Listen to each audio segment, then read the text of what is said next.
السلام علیکم سامعین، 20 محرم الحرام کی تاریخ شروع ہو چکی ہے۔ 18 اگست ہے۔ سوشل انڈیا نیوز میں آپ کا خیر مقدم ہے۔ خبر کا عنوان ہے بی جے پی اور چناؤ آیوگ نے ایک ہی جھٹکے میں کشمیر کا سیاسی ماحول ہی بدل دیا ہے۔ خبر تھوڑی تفصیل سے سن لیں، کیونکہ بی جے پی نے انتخابات جیتنے کی شکل میں کشمیر کو ہتھیانے کا پورا پلان بنا لیا ہے۔ وہ آپ سنیں، خبر دھیان سے سنیں۔ آرٹیکل 370 ختم ہونے کے بعد ماہ نومبر اور دسمبر میں جموں کشمیر میں پہلی بار چناؤ ہو سکتے ہیں۔ چناؤ کے پہلے جھگڑے کی تنازع کی زمین بھی تیار ہونے لگی ہے۔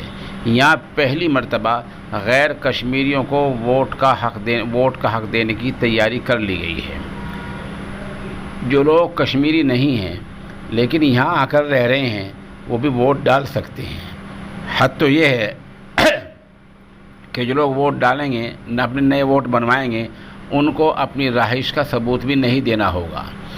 فوج کے جو نوجوان وہاں رہتے ہیں، تعینات ہیں، ان کو بھی ووٹ ڈالنے کا اختیار دے دیا گیا ہے۔ ایسے میں 20 سے 25 لاکھ لوگوں کو ووٹر لسٹ میں جوڑا جا رہا ہے، ایسا اعلان وہاں کے چناؤ کمیشن نے کیا ہے۔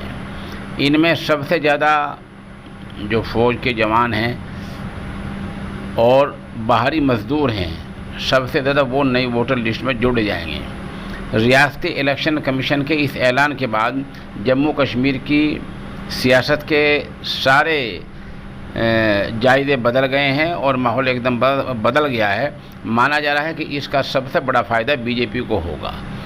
اس پر نیشنل کانفرنس کے عمر عبداللہ نے کہا کہ بی جے پی جیت کے لیے ووٹر امپورٹ کر رہی ہے، یعنی باہر سے ووٹر کو بلا رہی ہے۔ بتا دیں کہ جو کچھ ہوا ہے، یعنی کیا ہوا ہے، وہ آپ دوبارہ پھر دھیان سے سن لیں۔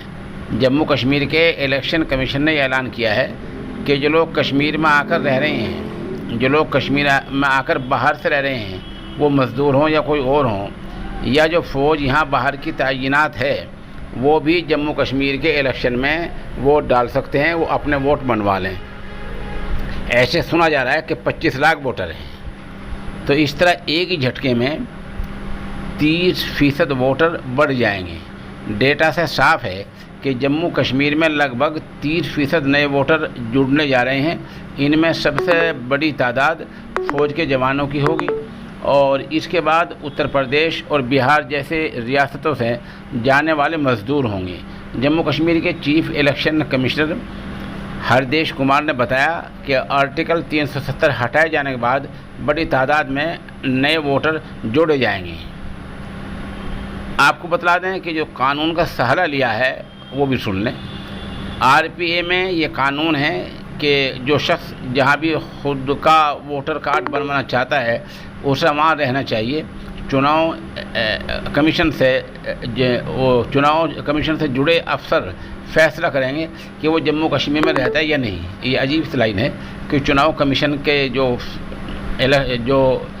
چناؤ کمیشن کے جو افسران ہیں، وہ یہ بھی فیصلہ کریں گے کہ آدمی کشمیر میں رہتا ہے یا نہیں۔ جب کوئی درخواست لے کر وہاں جائے گا تو وہ فیصلہ کریں گے کہ آدمی کشمیر میں رہتا ہے یا نہیں رہتا۔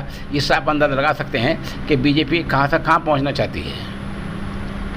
بتا دیں کہ آرٹیکل 35A کے ہٹنے سے پہلے دوسری ریاستوں سے آ کر لوگ جموں کشمیر میں نہ تو آباد ہو سکتے تھے، نہ ہی انہیں جائیداد خریدنے کا حق تھا۔ اس آرٹیکل کے تحت کشمیر میں رہ رہے دوسرے صوبوں کے شہریوں کو پنچایت اور اسمبلی چناؤ میں بھی ووٹ ڈالنے کا اختیار نہیں ہوتا تھا۔ اس کے پہلے وہ صرف پارلیمانی چناؤ میں ہی ووٹ ڈال سکتے تھے۔ 35A ہٹنے سے ایسے سبھی لوگ جو کشمیر میں بھلے ہی عارضی طور پر رہ رہے ہیں، انہیں ووٹر لسٹ میں شامل ہونے کا حق حاصل ہو گیا ہے۔ اس سے آپ اندازہ لگا سکتے ہیں کہ کشمیر میں کس طرح کا سیاسی کھیل کھیلا جا رہا ہے۔